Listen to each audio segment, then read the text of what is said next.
بسم اللہ الرحمن الرحیم۔ شروع کرتا ہوں اللہ کے نام سے جو بے انتہا مہربان نہایت رحم والے ہیں۔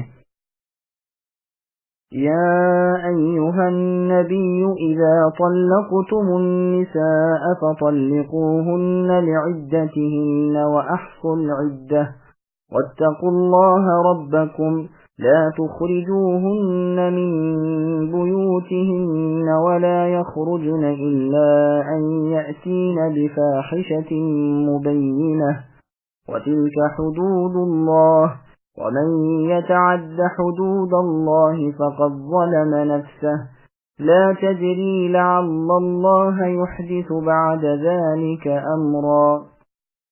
اے نبی اپنی امت سے کہیے کہ جب تم اپنی بیویوں کو طلاق دینا چاہو تو ان کی عدت میں انہیں طلاق دو اور عدت کا حساب رکھو، اور اللہ سے جو تمہارے پروردگار ہیں ڈرتے رہو، نہ تم انہیں ان کے گھروں سے نکالو اور نہ وہ خود نکلیں۔ ہاں یہ اور بات ہے کہ وہ خود ہی برائی کر بیٹھیں۔ یہ ہے اللہ کی مقرر کردہ حدیں، جو شخص اللہ کی حدوں سے آگے بڑھ جائے اس نے یقیناً اپنا ہی برا کیا۔ کوئی نہیں جانتا شاید اس کے بعد اللہ تعالیٰ کوئی نئی بات پیدا کر دے۔ سامعین، اب اس آیت کی تفسیر سماعت کیجیے۔ طلاق کے مسائل۔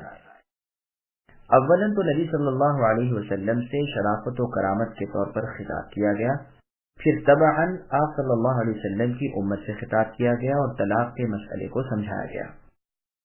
رسول اللہ صلی اللہ علیہ وسلم نے حفصہ رضی اللہ عنہا کو طلاق دی، پھر رجوع کر لیا۔ صحیح بخاری میں ہے کہ عبداللہ ابن عمر رضی اللہ عنہما نے اپنی بیوی صاحبہ کو حیض کی حالت میں طلاق دے دی۔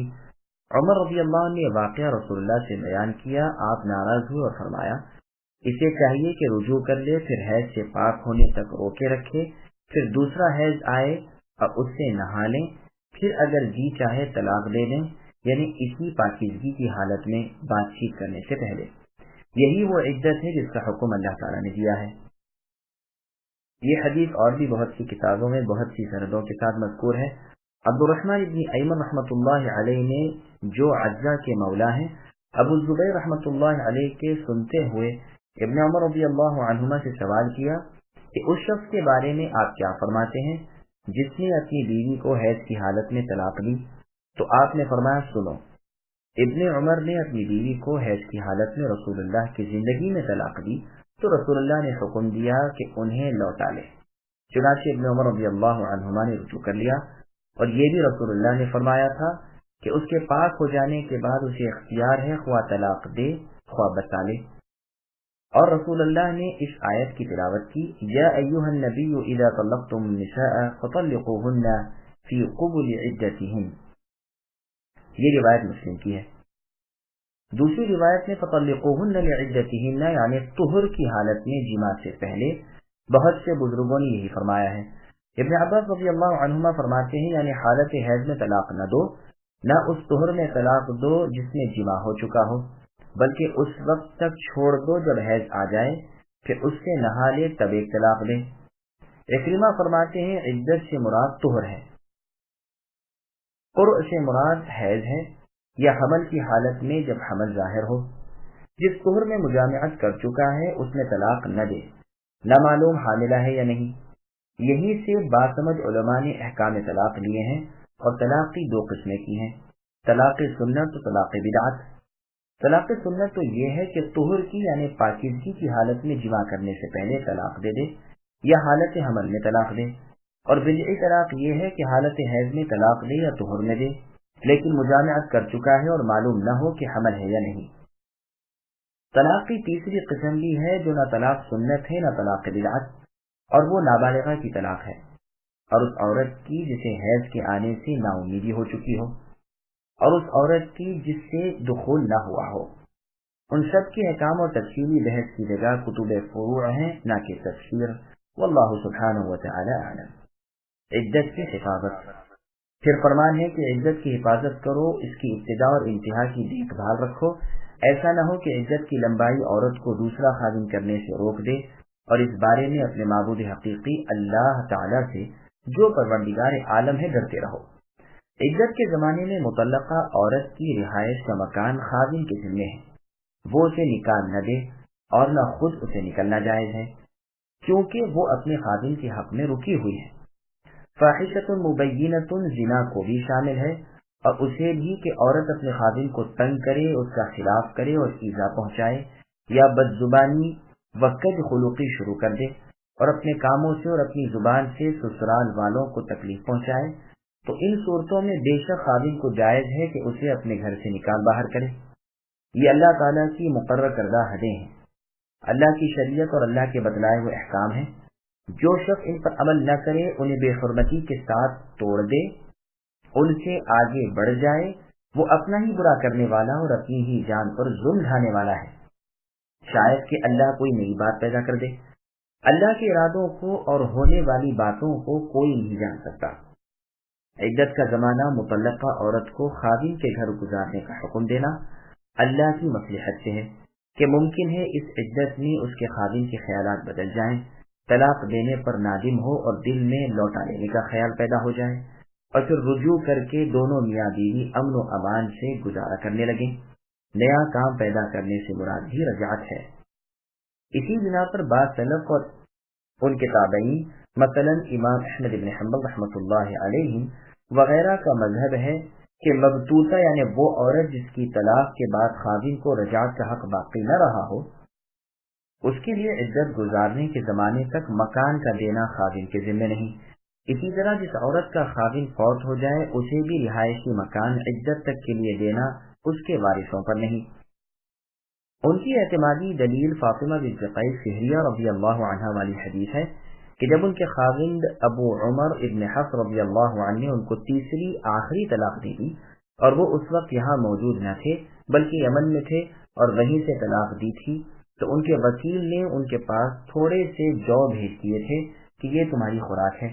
یہ بہت ناراض ہوئی، اس نے کہا بگڑتی کیوں ہو، تمہارا نفقہ کھانا پینا ہمارے ذمہ نہیں۔ یہ رسول اللہ صلی اللہ علیہ وسلم کے پاس آئی، آپ نے فرمایا ٹھیک ہے، تیرا نفقہ اس پر نہیں۔ عدت، نفقہ اور رشی مسلم میں ہے، نہ تیرے رہنے سہنے کا گھر، اور ان سے فرمایا کہ تم ام شریف کے گھر اپنی عدت گزارو۔ پھر فرمایا وہاں تو میرے اکثر صحابہ جایا آیا کرتے ہیں، تم عبداللہ ابن ام مکتوم رضی اللہ عنہ کے ہاں اپنی عدت کا زمانہ گزار دو، وہ ایک نابینا آدمی ہے، تم وہاں آرام سے اپنے کپڑے بھی رکھ سکتی ہو۔ مسند احمد میں ہے کہ ان کے خادم کو رسول اللہ نے کسی جہاد پر بھیجا تھا، انہوں نے وہیں سے انہیں طلاق بھیج دی۔ ان کے بھائی نے ان سے کہا کہ ہمارے گھر سے چلی جاؤ، انہوں نے کہا نہیں، جب تک عدت ختم نہ ہو جائے میرا رہنا سہنا اور کھانا پینا میرے خادم کے ذمہ ہے۔ اس نے انکار کیا۔ آخر رسول اللہ کے پاس یہ معاملہ پہنچا۔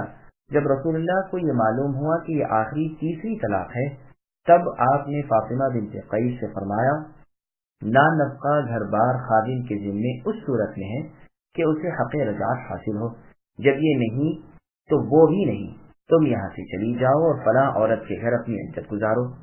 پھر فرمایا وہاں تو صحابہ کی آمد و رفت ہے، تم ابن ام مکتوم کے گھر عدت کا زمانہ گزارو، وہ نابینا ہیں، تمہیں دیکھ نہیں سکتے۔ طبرانی میں ہے یہ فاطمہ بنت قیس رضی اللہ عنہ ضحاک ابن قیس قرشی رضی اللہ عنہ کی بہن تھی، ان کے خاوند مخزومی قبیلے کے تھے۔ طلاق کی خبر کے بعد ان کے نفقے طلب کرنے پر ان کے خادم کی اولیاء نے کہا تھا نہ تو تمہارے میاں نے کچھ بھیجا ہے نہ ہمیں دینے کو کہا ہے، اور رسول اللہ کے فرمان میں یہ بھی مرضی ہے کہ جب عورت کو وہ طلاق مل جائے جس کے بعد وہ اپنے اگلے خادم پر حرام ہو جاتی ہے، یعنی تیسری طلاق، جب تک دوسرے سے نکاح اور پھر چھوٹ چھٹاؤ نہ ہو جائے، تو اس صورت میں عدت کا نان نفقہ اور رہنے کا مکان اس کے خادم کے ذمہ نہیں۔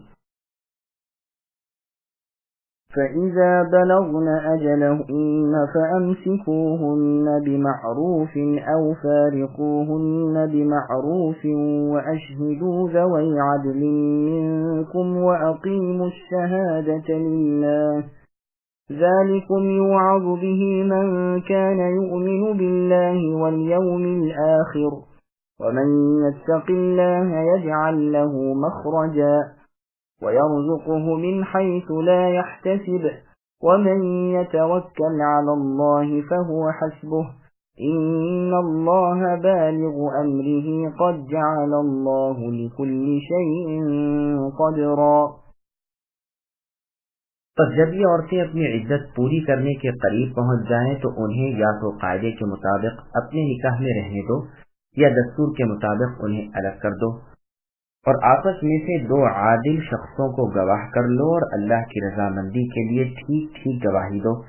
یہی ہے وہ جس کی نصیحت اسے کی جاتی ہے جو اللہ پر اور قیامت کے دن پر ایمان رکھتا ہو، اور جو شخص اللہ سے ڈرتا ہے اللہ اس کے چھٹکارے کی شکل نکال دیتے ہیں اور اسے ایسی جگہ سے روزی دیتے ہیں جس کا اسے گمان بھی نہ ہو، اور جو شخص اللہ پر توکل کرے گا اللہ اسے کافی ہوں گے۔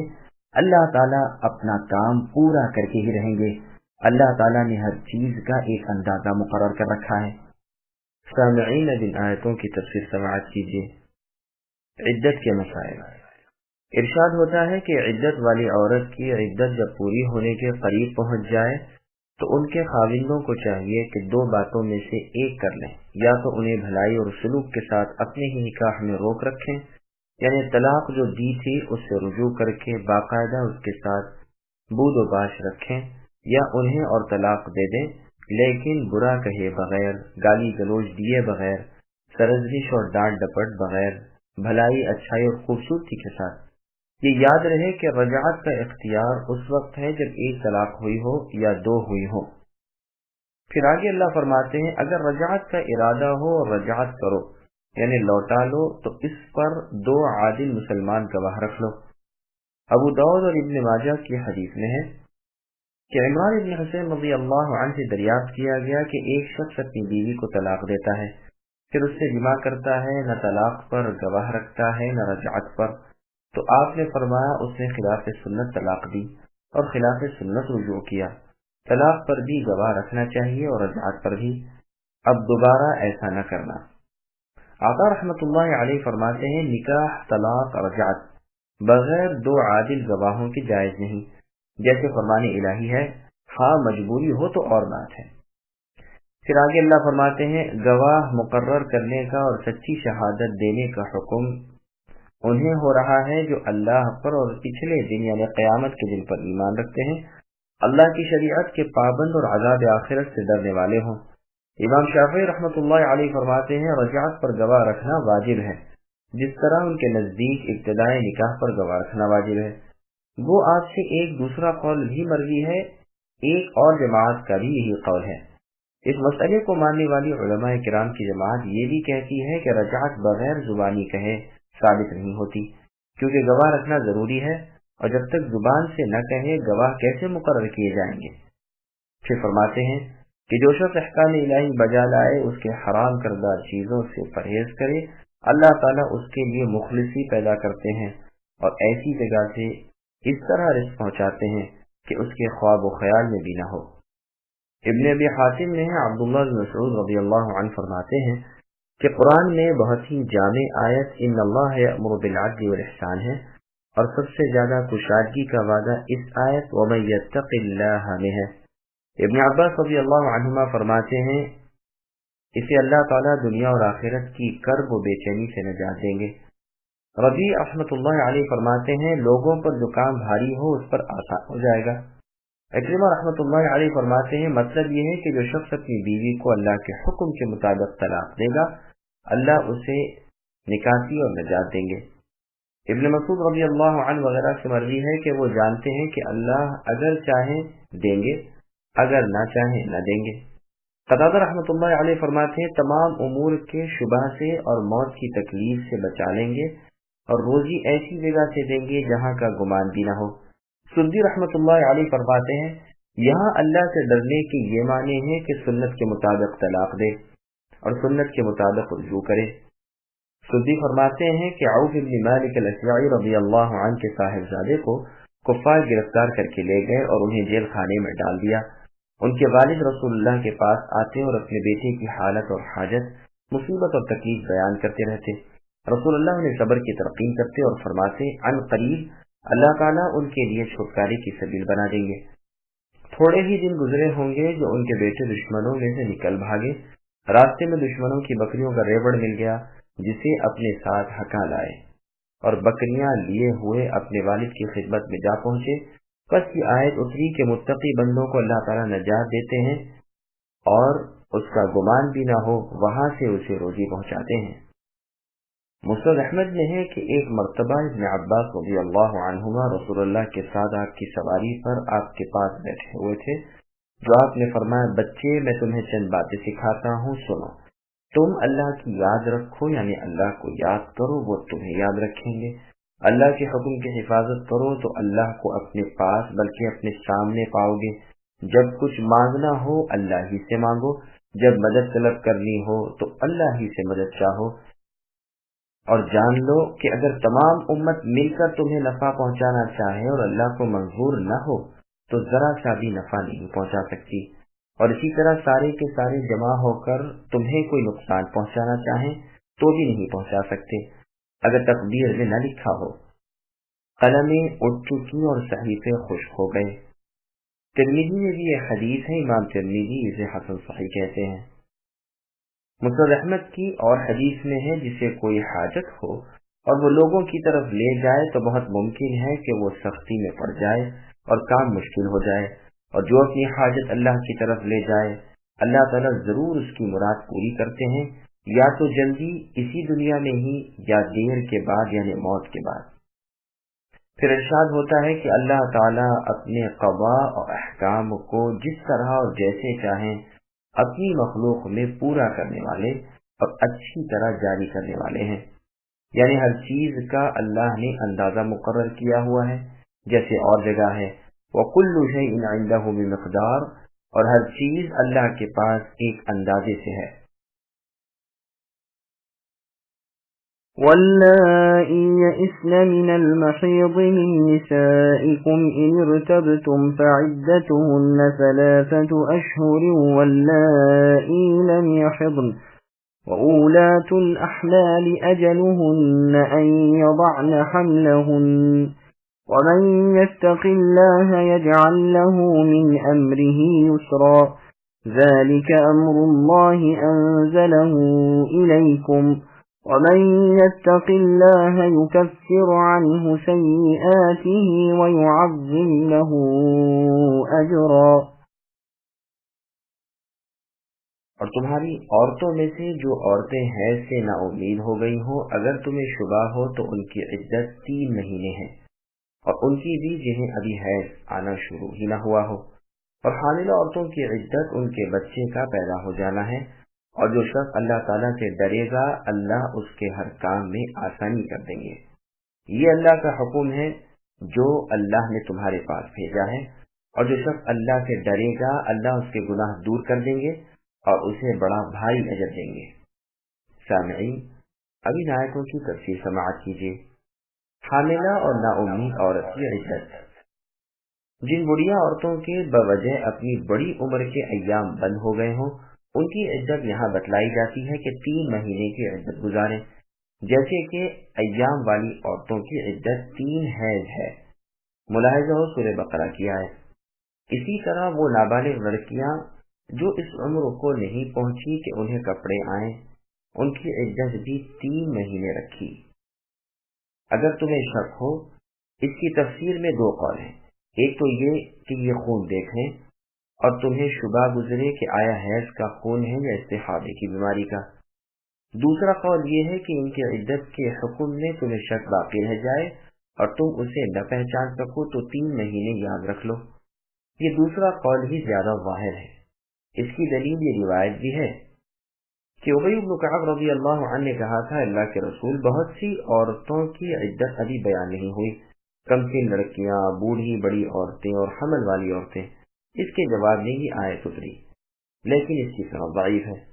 پھر حاملہ کی عدت بیان فرمائی کہ وضع حمل اس کی عدت ہے وہ طلاق یا خاوند کی موت کے ذرا سی دیر بعد ہی ہو جائے، جیسے کہ اس آیت کریمہ کے الفاظ ہیں اور احادیث نبویہ سے ثابت ہے اور جمہور علماء سلف و خلف کا قول ہے۔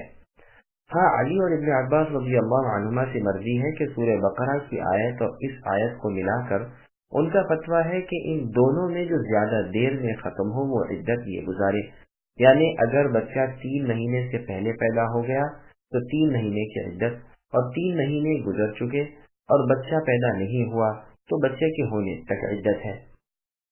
صحیح بخاری میں ابو سلمہ رضی اللہ عنہ سے روایت ہے کہ ایک شخص ابن عباس رضی اللہ عنہما کے پاس آیا. اس وقت ابو ہریرہ رضی اللہ عنہ بھی وہاں موجود تھے. اس سائل نے سوال کیا کہ اس عورت کے بارے میں آپ کا کیا فتویٰ ہے جسے اپنے خاوند کے انتقال کے بعد 40ویں دن بچہ ہو جائے؟ آپ رضی اللہ عنہ نے فرمایا دونوں عدتوں میں سے آخری عدت اسے گزارنی پڑے گی، یعنی صورت میں 3 مہینے کی عدت اس پر ہے. ابو سلمہ رضی اللہ عنہ نے کہا قرآن میں جو ہے کہ حمل والیوں کی عدت بچے کا ہو جانا ہے. ابو ہریرہ رضی اللہ عنہ نے فرمایا میں بھی اپنے چچازاد بھائی ابو سلمہ رضی اللہ عنہ کے ساتھ ہوں، یعنی میرا بھی یہی فتویٰ ہے. ابن عباس رضی اللہ عنہما نے اسی وقت اپنے غلام قریب کو مائی ام سلمہ رضی اللہ عنہ کے پاس بھیجا کہ جاؤ ان سے یہ مسئلہ پوچھ آؤ. انہوں نے فرمایا سبیعہ اسلمیہ رضی اللہ عنہ کے شوہر قتل کیے گئے اور یہ اس وقت جوجیا تھیں. 40 راتوں کے بعد بچہ ہو گیا. اسی وقت مانگا آیا اور رسول اللہ نے نکاح کر دیا. مانگا ڈالنے والوں میں سے ابو السنابل رضی اللہ عنہ بھی تھے. یہ حدیث قدرے طوالت کے ساتھ اور کتابوں میں بھی ہے. عبداللہ بن عتبہ رضی اللہ عنہ نے عمر ابن عبداللہ ابن ارقم زہری کو لکھا کہ وہ سبیعہ بنت حارث اسلمیہ رضی اللہ عنہ کے پاس جائیں اور ان سے ان کا واقعہ دریافت کر کے انہیں لکھ بھیجیں. یہ گئے، دریافت کیا اور لکھا کہ ان کے خاوند سعد بن خولہ رضی اللہ عنہ تھے. یہ بدری صحابی تھے، حجۃ الوداع میں فوت ہو گئے. اس وقت یہ حمل سے تھیں. تھوڑے ہی دن کے بعد انہیں بچہ پیدا ہو گیا. جب نفاس سے پاک ہوئیں تو اچھے کپڑے پہن کر تجمل یعنی زیب و زینت اختیار کر کے بیٹھ گئیں. ابو السنابل بن بعلق رضی اللہ عنہ جب ان کے پاس آئے تو انہیں اس حالت میں دیکھ کر کہنے لگے تم جو اس طرح بیٹھی ہو تو کیا نکاح کرنا چاہتی ہو؟ واللہ تم نکاح نہیں کر سکتی جب تک کہ 4 مہینے 10 دن نہ گزر جائیں. میں یہ سن کر چادر اوڑھ کر رسول اللہ کی خدمت میں حاضر ہوئی اور آپ سے مسئلہ پوچھا. رسول اللہ نے فرمایا بچہ پیدا ہوتے ہی تم عدت سے نکل گئی، اب تمہیں اختیار ہے، اگر تم چاہو اپنا نکاح کر لو. صحیح بخاری میں اس آیت کے تحت میں اس حدیث کے وارد کرنے کے بعد یہ بھی ہے کہ محمد بن سیرین رحمۃ اللہ علیہ ایک مجلس میں تھے جہاں عبد الرحمن بن ابی لیلہ بھی تھے جن کی تعظیم و تقریب ان کے ساتھی بہت ہی کیا کرتے تھے. انہوں نے حاملہ کی عدت آخری 2 عدتوں میں کی میعاد بتلائی. اس پر میں نے سبیعہ رضی اللہ عنہ والی حدیث بیان کی. اس پر میرے بعض ساتھی مجھے دھوکے لگانے لگے. میں نے کہا پھر تو میں نے بڑی جرأت کی اگر عبداللہ پر میں نے بہتان باندھا، حالانکہ وہ کوفے کے کونے میں زندہ موجود ہیں. بس وہ ذرا شرما گئے اور کہنے لگے لیکن ان کے چچا تو یہ نہیں کہتے. میں ابو عطیہ مالک ابن عامر سے ملا. انہوں نے مجھے سبیعہ رضی اللہ عنہ والی حدیث پوری سنائی. میں نے کہا تم نے اس بابت عبداللہ سے بھی کچھ سنا ہے؟ فرمایا ہم عبداللہ رضی اللہ عنہ کے پاس تھے. آپ نے فرمایا کیا تم اس پر سختی کرتے ہو اور رخصت نہیں دیتے؟ سورہ نساء قصرہ یعنی سورہ طلاق سورہ نساء طولہ کے بعد اتری ہے اور اس میں فرمان ہے کہ حاملہ عورت کی مدت وضع حمل ہے. پھر اللہ فرماتے ہیں اللہ تعالیٰ متقیوں کے لیے ہر مشکل سے آسانی اور ہر تکلیف سے راحت عنایت فرما دیتے ہیں. یہ اللہ کے احکام اور اللہ کی پاک شریعت ہے جو اپنے رسول کے واسطے سے تمہاری طرف اتار رہے ہیں. اللہ سے ڈرنے والوں کو اور چیزوں کے ڈرنے سے اللہ تعالیٰ بچا لیتے ہیں اور ان کے تھوڑے عمل پر بڑا اجر دیتے ہیں. اسکنوهن من حيث سكنتم من وجدكم ولا تضاروهن لتضيقوا عليهن وإن كن أولات حمل فأنفقوا عليهن حتى يضعن حملهن فإن أرضعن لكم فآتوهن أجورهن وأتمروا بينكم بمعروف وإن تعاسرتم فسترضع له أخرى لينفق ذو سعة من سعته ومن قدر عليه رزقه فلينفق مما آتاه الله لا يكلف الله نفسا إلا ما آتاها سيجعل الله بعد عسر يسرا.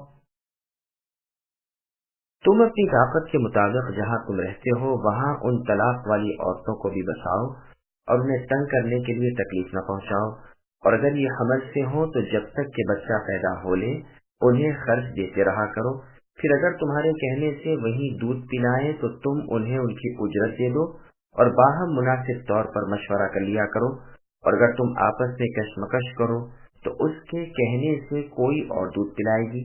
کشادگی والے کو اپنی کشادگی سے خرچ کرنا چاہیے، اور جس پر اس کے رزق کی تنگی کی گئی ہو اسے چاہیے کہ جو کچھ اللہ تعالیٰ نے اسے دے رکھا ہے اسی میں سے اپنی حسب حیثیت دے۔ کسی شخص کو اللہ تکلیف نہیں دیتے مگر اتنی ہی جتنی طاقت اسے دے رکھی ہے۔ اللہ تعالیٰ تنگی کے بعد آسانی فراخت بھی کر دیں گے۔ سامعین، اب ان آیتوں کی تفسیر سماعت کیجیے۔ عورتوں پر خرچ کرنا۔ اللہ تعالیٰ اپنے بندوں کو حکم دیتے ہیں کہ جب ان میں سے کوئی اپنی بیوی کو طلاق دے تو عدت کے گزر جانے تک اس کے رہنے سہنے کو اپنا مکان دے۔ یہ جگہ اپنی طاقت کے مطابق ہے، یہاں تک کہ قتادہ رحمۃ اللہ علیہ فرماتے ہیں اگر زیادہ وسعت نہ ہو تو اپنے ہی مکان کا ایک کونا اسے دے دے، اسے تکلیفیں پہنچا کر اس قدر تنگ نہ کرو کہ وہ مکان چھوڑ کر چلی جائے، یا تم سے چھوٹنے کے لیے اپنا حق مہر چھوڑ دے، یا اس طرح کے طلاق دی، دیکھا کہ دو ایک روز عدت کے رہ گئے ہیں، رجوع کا اعلان کر دیا، پھر طلاق دے دی اور عدت کے ختم ہونے کے قریب رجعت کر لی، تاکہ نہ وہ بیچاری شادی شدہ عورت معلوم ہو اور نہ ہی باندھی کی حیثیت۔ پھر ارشاد ہوتا ہے کہ اگر طلاق والی عورت حمل سے ہو تو بچہ ہونے تک اس کا نان و نفقہ اس کے خاوند کے ذمہ ہے۔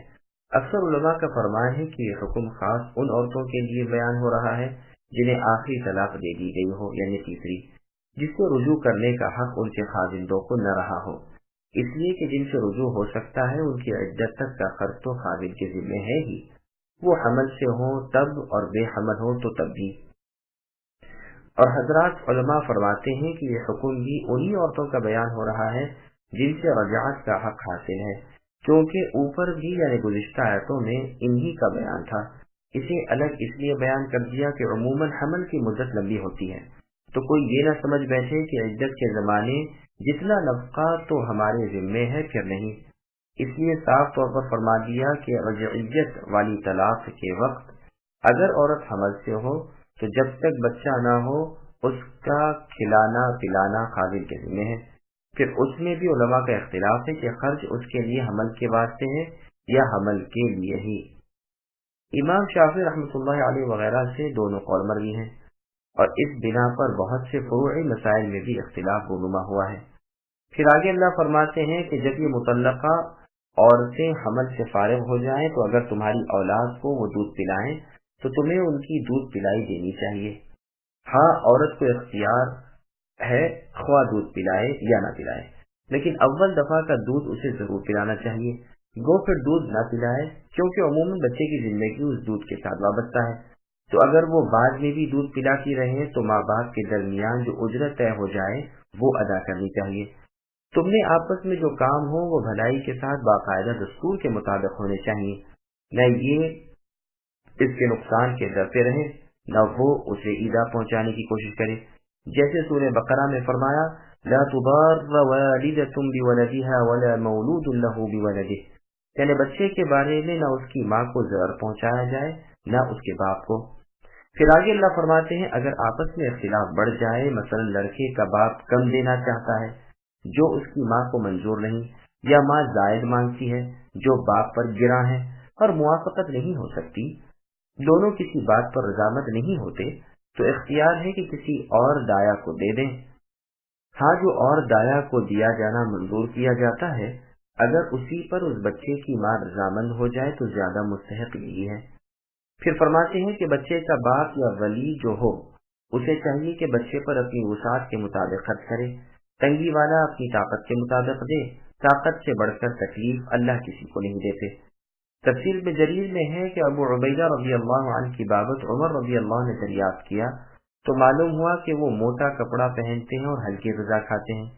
آپ رضی اللہ عنہ نے حکم دیا کہ انہیں 1000 دینار بھجوا دو، اور جس کے ہاتھ بھجوائے ان سے کہہ دیا کہ دیکھنا وہ ان دیناروں کو پا کر کیا کرتے ہیں۔ جب یہ اشرفیاں انہیں مل گئیں تو انہوں نے باریک کپڑے پہنے اور نہایت نفیس غذائیں کھانی شروع کر دی۔ قاصد نے واپس آ کر عمر رضی اللہ عنہ سے واقعہ بیان کیا۔ آپ رضی اللہ عنہ نے فرمایا اللہ ان پر رحم کرے۔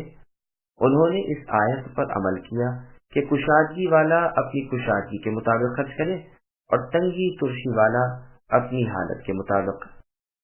پھر اللہ تعالیٰ سچا وعدہ دیتے ہیں کہ وہ تنگی کے بعد آسانی کر دیں گے، جیسے اور جگہ فرمایا فَإِنَّ مَعَ الْعُسْرِ يُسْرًا، تحقیق سختی کے ساتھ آسانی ہے۔ مسند احمد کی حدیث اس جگہ وارد کرنے کے قابل ہے، جس میں ہے کہ ابو ہریرہ رضی اللہ عنہ نے فرمایا اگلے زمانے میں ایک میاں بیوی تھے جو فقر و فاقہ سے اپنی زندگی گزار رہے تھے، پاس کچھ بھی نہ تھا۔ ایک مرتبہ یہ شخص سفر سے آیا اور سخت بھوکا تھا، بھوک کے مارے بےتاب تھا۔ آتے ہی اپنی بیوی سے پوچھا کچھ کھانے کو ہے؟ اس نے کہا ہاں۔ آپ خوش ہو جائیے، اللہ تعالیٰ کی دی ہوئی روزی ہمارے ہاں آ پہنچی ہے۔ اس نے کہا پھر لاؤ، جو کچھ ہو دے دو، میں بہت بھوکا ہوں۔ بیوی نے کہا اور ذرا دیر صبر کر لو، اللہ کی رحمت سے ہمیں بہت کچھ امید ہے۔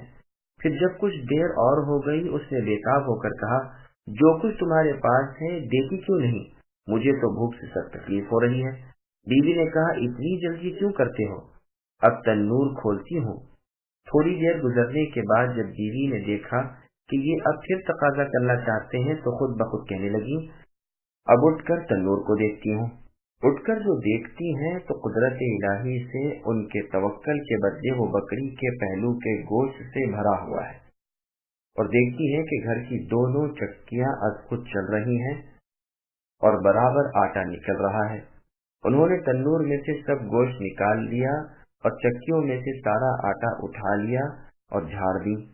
ابو ہریرہ رضی اللہ عنہ قسم کھا کر فرماتے ہیں کہ اللہ کے رسول کا فرمان ہے کہ اگر وہ صرف آٹا لے لیتی اور چکی نہ جھاڑتی تو وہ قیامت تک چلتی رہتی۔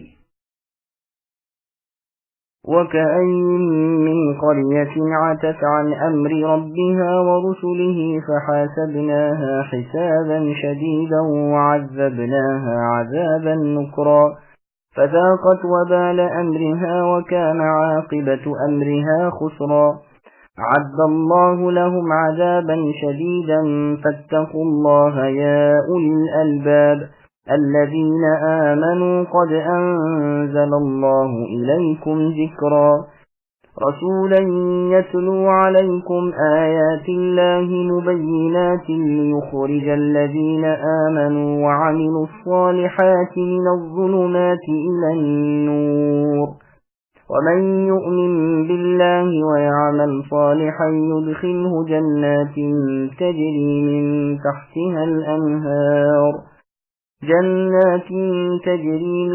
تحتها الأنهار خالدين فيها أبدا قد أحسن الله له رزقا۔ اور بہت سی بستیوں والوں نے اپنے رب کے حکم اور اللہ کے رسولوں سے سرتابی کی، ہم نے بھی ان سے سخت حساب کیا اور اندیکھی آفت ان پر ڈال دی، بس انہوں نے اپنے کرتوت کا وبال چکھ لیا اور انجام کار ان کا خسارہ ہی ہوا۔ ان کے لیے اللہ تعالیٰ نے سخت عذاب تیار کر رکھا ہے، بس اللہ سے ڈرو اے عقل مند ایمان والو، یقیناً اللہ نے تمہاری طرف نصیحت بھیج دی ہے، یعنی رسول جو تمہیں اللہ کے صاف صاف احکام پڑھ کر سناتے ہیں، تاکہ ان لوگوں کو جو ایمان لائیں اور نیک اعمال کریں وہ تاریکیوں سے روشنی کی طرف لے کر آئیں، اور جو شخص اللہ پر ایمان لائے اور نیک عمل کرے اللہ اسے ایسی جنتوں میں داخل کریں گے جس کے نیچے نہریں جاری ہیں، جن میں یہ ہمیشہ ہمیشہ رہیں گے، بے شک اللہ نے اسے بہترین روزی دے رکھی ہے۔ سامعین، اب ان آیتوں کی تفسیر سماعت کیجیے۔ اللہ تعالیٰ کی اطاعت کرو۔ جو لوگ اللہ کے امر کے خلاف کریں، اللہ کے رسول کو نہ مانیں، اللہ کی شریعت پر نہ چلیں، انہیں ڈانٹا جا رہا ہے کہ دیکھو اگلے لوگوں میں سے بھی جو اس روش پر چلے وہ تباہ و برباد ہو گئے، جنہوں نے سرتابی، سرکشی اور تکبر کیا، حکم الہی اور اتباع رسول سے بے پرواہی برتی، آخر انہیں سخت حساب دینا پڑا اور اپنی بدکرداری کا مزہ چکنا پڑا، انجام کا نقصان اٹھایا۔ اس وقت نادم ہونے لگے، لیکن اب ندامت کس کام کی؟ پھر دنیا کے ان عذابوں سے ہی اگر پلہ یعنی دامن پاک ہو جاتا، جب بھی ایک بات تھی نہیں پھر ان کے لیے آخرت میں بھی سختر عذاب اور بے پناہ مار ہے۔ اب سوچ سمجھ والوں تمہیں چاہیے کہ ان جیسے نہ بنو اور ان کے انجام سے عبرت حاصل کرو۔ اے عقل مند ایماندارو، اللہ نے تمہاری طرف قرآن نازل فرما دیا ہے۔ ذکر سے مراد قرآن ہے، جیسے اور جگہ فرمایا اِنَّا نَحْنُ نَزَّلْنَا الذِّكْرَ وَإِنَّا لَهُ لَحَافِظُونَ، یعنی ہم نے اس قرآن کو نازل فرمایا اور ہم ہی اس کی حفاظت کرنے والے ہیں۔ اور بعضوں نے کہا ذکر سے مراد یہاں رسول ہے، چنانچہ ساتھ ہی فرمایا ہے رسولاً، تو یہ بدل اشتمال ہے، چونکہ قرآن کے پہنچانے والے رسول اللہ صلی اللہ علیہ وسلم ہی ہیں، تو اس مناسبت سے رسول اللہ کو لفظ ذکر سے یاد کیا گیا۔ امام ابن جریر رحمۃ اللہ علیہ بھی اسی مطلب کو درست بتلاتے ہیں۔